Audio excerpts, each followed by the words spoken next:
আল্লাহ রাব্বুল আলামিন বলেন, লাইন শাকারতুম লাযীদান্নাকুম ওয়া লাইন কাফারতুম ইন্না আযাবি লাশাদীদ। আমি আল্লাহ রাব্বুল আলামিন বললাম, ও দুনিয়ার মানুষ, তোমাদেরকে যে নিয়ামত আমি আল্লাহ রাব্বুল আলামিন দান করলাম, ওই নিয়ামত পাওয়ার পরে যদি তোমরা নিয়ামতের শুকরিয়া আদায় করো, আমি আল্লাহ রাব্বুল আলামিন তোমাদের নিয়ামতকে বাড়াইতেই থাকবো। সুবহানাল্লাহ। আর যদি নিয়ামতের শুকরিয়া আদায় না করো, ইন্না আযাবি লাশাদীদ, আমি আল্লাহ রাব্বুল আলামিনের আযাব বড় শক্ত আযাব। আমি যাকে ধরি কেউ তাকে বাঁচাইতে পারে না। আল্লাহ ধরে না, ধরলে আল্লাহ ছাড়ে না। ইন্না আযাবি লাশাদীদ, আল্লাহর বড় শক্তভাবে ধরেন। এই জমিনের ভিতরে ফেরাউন এসেছিল, আজকে তাকায় দেখেন ফেরাউন নাই, নমরুদ এই জমিনের মধ্যে আসছে। নমরুদ আইছিল, নিজেকে খোদাই দাবি করছে, কিন্তু বলেন নমরুদ এই জমিনের মধ্যে নাই, আমার আল্লাহ আছে কিনা? নাই। সুবহানাল্লাহ। আল্লাহ রাব্বুল আলামিন আছেন। ফেরাউন এসেছিল, ফেরাউন চলে গেল। নমরুদ এসেছিল, নমরুদ ধ্বংস হয়ে গেল। আবু জেহেল এই জমিনের ভিতরে বাহাদুরি করল, কিন্তু আজকে আবু জেহেল নাই, আমার আল্লাহ রাব্বুল আলামিন আছেন। সুবহানাল্লাহ। আবু জেহেলের বাড়ির মধ্যে যারা হজে যায়, বাথরুম ভালো জিনিস নেই, খারাপ জিনিস।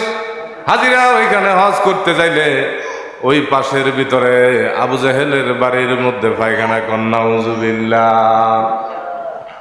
তাহলে চিন্তা করেন, আল্লাহ রাব্বুল আলামিনের শুকরিয়া আদায় করতে হবে। এই যে এক গ্লাস পানি আমরা ব্যবহার করতেছি, পানির দাম আমাদের কাছে হয়তো বুঝে আসে না, কিন্তু একটু বিবেক লাগাইয়া দেখেন আল্লাহর কাছে দাম কম না বেশি? সুবহানাল্লাহ। সারাদিন রোজা রাখার পরে হাজার আইটেম নিয়ে আপনি যখন ইফতার সামনে নিয়ে বসছেন, বলেন বুকে হাত দিয়া সারাদিনের কষ্ট এক গ্লাস পানি যখন মুখের মধ্যে নেওয়া হয়, ওই পানি বুঝাই দেয় আল্লাহর নিয়ামত সবচেয়ে বড় দাম বেশি।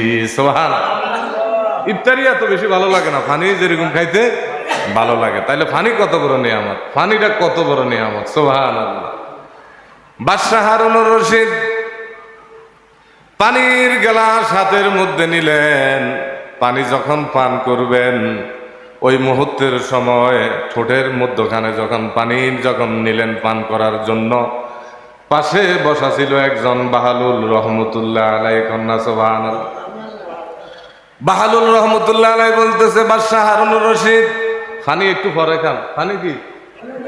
পানি একটু পরে খান, আমার একটা প্রশ্নের উত্তর দেন। কন্যা সুবহানাল্লাহ। বাহালুল যখন এই কথা বললেন, বাদশাহ হারুনুর রশিদ বহুত বড় আল্লাহওয়ালা ছিল, আর বলতেছে, বাহালুল তুমি আমার কাছে কি প্রশ্ন, তাড়াতাড়ি প্রশ্ন করো।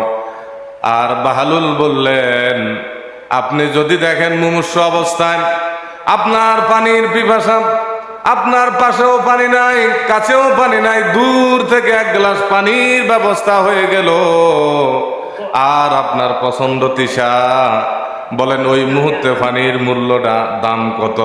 দেখছেন কি সুন্দর? ওই মুহূর্তে পানির মূল্যটা দাম কত আপনার কাছে? বাদশাহ বললেন, ও বাহালুল তুমি শুনে রাখো, ওই মুহূর্তে যদি আমার পুরা রাজত্ব বিক্রি করে দেওয়ার পরও যদি এক গ্লাস পানি আমি যদি এরকম ভাবে নিয়ে নেই, তাহলে আমার জীবন ধন্য। পানির অপর নাম হলো জীবন। পানির অপর নাম একটা কথা বলে আর আসলে জীবনের মালিক কি? আল্লাহ। কিন্তু পানির মাধ্যমে তো আল্লাহ মানুষকে কি করে? বাঁচাইয়ে রাখে। পানির মাধ্যমে কি? ডাক্তাররা যাই বলেন, যদি পানিখানা বন্ধ হয়, এই লোক বাঁচত না, এই লোক কি বাঁচত না। তাহলে বাদশাহ বলতেছে, আমার রাজত্ব বিক্রি করে দিও, আমি এক গ্লাস পানি পান করবো। কন্যা সুবহানাল্লাহ। এরপরে বাহালুল বলতেছে, আরেকটা প্রশ্নের উত্তর আপনি আমাকে দেন, এই পানি যখন আপনার পেটের ভিতরে প্রবেশ করবে, কোথায়? পেটের ভিতরে প্রবেশ করার পরে যদি পেশাব বন্ধ হয়ে যায়, কি বন্ধ হয়ে যায়? বলেন এই পেশাব ক্লিয়ার করার জন্য আপনি কি করবেন? বাদশার সাথে সাথে বলতেছে, বাহালুল, আমার যত রাজত্ব ধন সম্পদ আছে সব কিছু বিলাই দিও, আমি ডাক্তারের পিছনে দিয়ে দিব, কারণ পেশাব যদি বন্ধ হয়ে যায় আমার মৃত্যু অবধারিত। এই পেশাব ক্লিয়ার করার জন্য আমার সব সম্পদ বিক্রি করে দিব। সুবহানাল্লাহ। তাহলে বাহালুল বলতেছেন, বাদশাহ হারুনুর রশিদ,